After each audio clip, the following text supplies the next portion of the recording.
going on, everybody? It has been some time.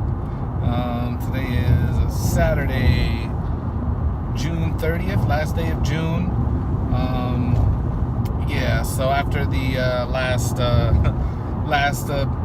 bust out of the Bankroll to Zero, I took some time off, focusing on trying to get to Vegas this summer. Couldn't make it happen, so this is actually the weekend where all of Snap Call went out except me. So in honor of that, they're gonna take care of the tables in Vegas, and I'm gonna go handle the East Coast right now. So I'm on my way. We're gonna keep it going.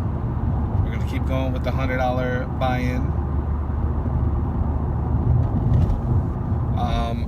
Probably decide to, I don't know if it's just the World Series of Poker and seeing all these Instagram people playing the tournaments and having a little FOMO, but I think I'll start adding some tournaments in these vlogs as well, just to mix it up for you guys and not just give you one side of the game. I believe their high hand promotion ends at 2, which is about 1,500. I think it's they're doing like a championship thing, so every hour or half hour they give away about $3,000, $1,500 first high hand, 1,000 next high hand, 500 third best high hand for the half hour. So we got a lot of chances to win. Nice boost for the bankroll, and we'll see how it goes. Here, all right. So 5.5 hour session. Man, that was a roller coaster there. So couldn't get anything going. 5.5 hours. Did not even come close to any high hand action. But we leave up 154. We leave up 154, so that's 15. We'll just round it to 16 for tithing. We would get up to about 200 was like our max. And then we would just get in a marginal spot and get right back down to 120, 130. Low is 60. I got as low as 60, and then I quadrupled up back to 200 with flopping Broadway against 4 people.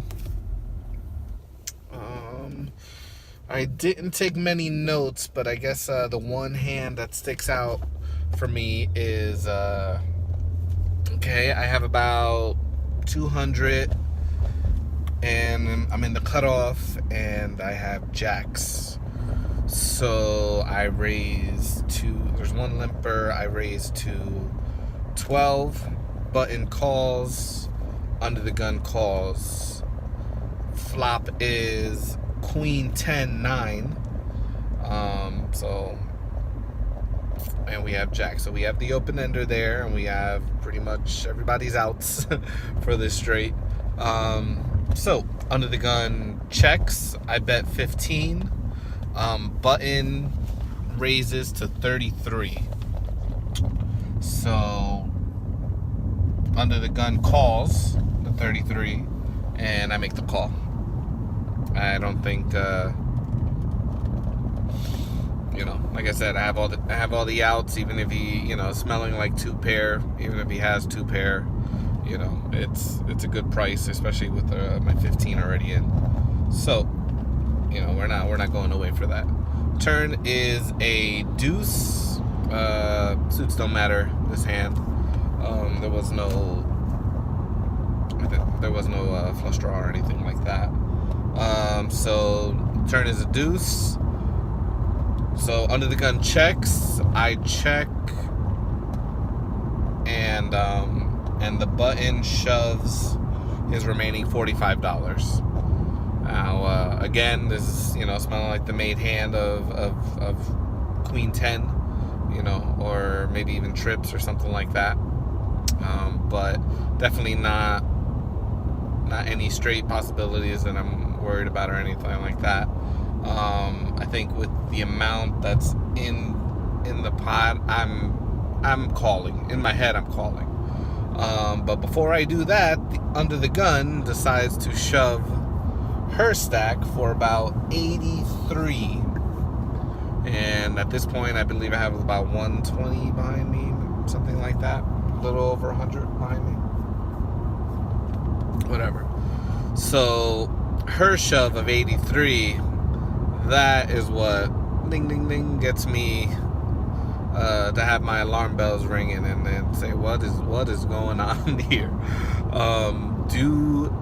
Now I just start thinking, all right,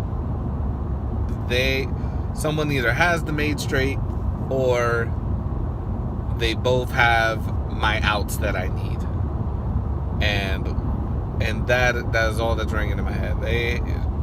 One of them have the outs that I need, so calling here this $83 is just, it's not gonna hit.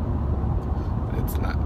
So it was a long and painful groaning fold. So we fold it. Sure enough, queen button shows queen 10, and under the gun had jack 8 for the mate straight, and the river is an 8, so we would have chopped it. When I made the fold, I did do a face ups and showed everybody my jacks, and the table had a nice discussion of whether that was a good fold or not. And honestly, I wasn't sure. I wasn't sure if that was a good fold or not. Obviously, not being results oriented, I would have chopped it and whatever, and we would have split basically the winnings of the button, But is that a good fold or not? And I think I'm leaning 65% yes, it is a good fold. I'm going against one hand that I know for sure is ahead of me, and the other felt like a trap hand. And even if she had a draw, she could, even though she had a draw, I still don't have much unless I hit my draw. And for $83 into, I don't know, whatever the pot size is, probably like 250, something like that, I don't think that's the right call. So let me know what you think, whether that's a good call or not, or a good fold or not. Finally, after 5 hours of trying to make hands with mediocre holdings, we end up with some aces. Hit some aces in the big blind. I raise it to 12. I get 5 callers. $60 in the pre-flop. In the pot. Board comes out 10, 6, 8. One guy bets $25. I shove for the remaining 100 that I have. Kind of get everybody out of the way and just go after that $60 that's already in the pot. He calls, and aces hold. And 10 minutes later, I get aces again in the big blind, and the exact same thing against the exact same player happens, except this time the board was king 10-3 all clubs, and I had the ace of clubs as well. So when I'm in the big blind, and I believe he was a small blind, and he just shoved for $75 with $60 in the pot, because the exact same way I raised 12 and everybody called. So I shove in right after him, and our aces hold again, whereas he had a king. The clubs didn't come, but whatever. Again, there I think with $60 in the pot and having the ace of clubs, I had to go after it. We're not folding for anything else, and if we're gonna go bust, with aces. That's just what's gonna happen. It's a motto to live by, right? I am under the gun with queens, and I raise to 10. Everybody folds except the big blind, and so he makes the call. The flop is 5, 6, 8, 2 diamonds, and he bets 30. Now this player was very tight, never once since we've been playing the last hour or two with him that he bet anything over $15, $20, especially on the flop. So it just smelled fishy. Mainly for me, the flop straight is what I was thinking. He just flopped the straight. But we make the call. We make the call, and turn is a king. So with the king, he then jams all in for about $75, and we make the fold. Took us a while to make the fold, but I pretty much just mumbling out loud and start speaking. And once I said what I said, he kind of twitched a little bit when I was like, "Did you flop it? You flopped it, didn't you?"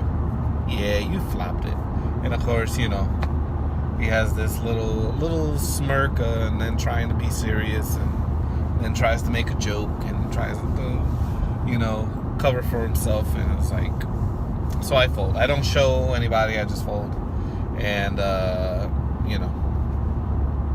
he says, "Did you have a king?" And I was like, "No, I had jacks," even though I had queens. But and he was like, "Oh yeah, no, I had a set." So save some money there. Definitely some hands that I played pretty bad. I think there was one where the pot was pretty bloated and the river came flush, straight, every combination, and I just had like top pair, and I got a min raise for like $20, and I folded. And then of course the guy shows like bottom pair, and I'm like, oh god, he played me. He got me there. So definitely could have played better that hand. Definitely a couple of hands I could have played better. But overall, it was a good session back. So it's about 3 o'clock in the morning, and it's not that long of a drive back, but it is a dark drive back. So sorry for these lights back here, but if I turn them off, you would not see anything, and you're just hearing. This might as well be a podcast. Heck, they don't do no podcasts, okay? If you ever see me doing a podcast, it's because, I don't know, somebody asked me and I just did it. There's really no reason. I have been thinking of podcasts. Stupid. I'm delirious, dude. Go to sleep. Alright, it's 3 o'clock Saturday. Well, now Sunday. So I need to get home, eat something, and go to bed because we got church in the morning. Yeah, buddy.